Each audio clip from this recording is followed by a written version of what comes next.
Yonimizda yashovchi vahshiylar. Biz ular haqida nima bilamiz? Bolasida gijjasi bor ota-onalar diqqatiga.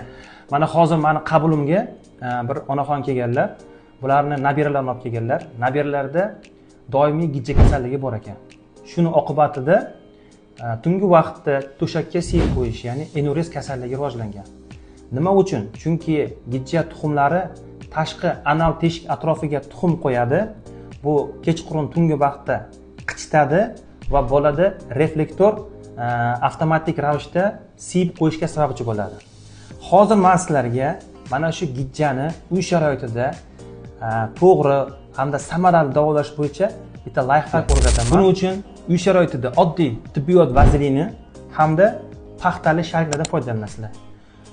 Demak, vazelinni olib, paxtali sharikni yaxshilab surib olish kerak va shuni bolani tungi vaqtda yotishdan oldin orqa teshik yoniga shuni qo'yib qo'yish kerak.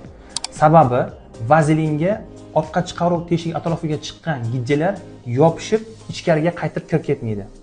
Ko'pincha ular tungi vaqtda soat 2 dan 5 oralig'ida o'sha bolani tashqi chiqaruv teshik atrofiga chiqib, o'sha yerda tuxum qo'yib, keyin ichkariga kirib ketishadi.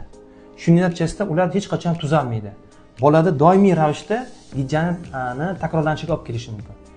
Buning uchun mana shu oddiy vazelinli tamponlardan foydalansangiz, gijjalarning ancha urug'ini, lichinkalarini o'zida ushlab qoladi.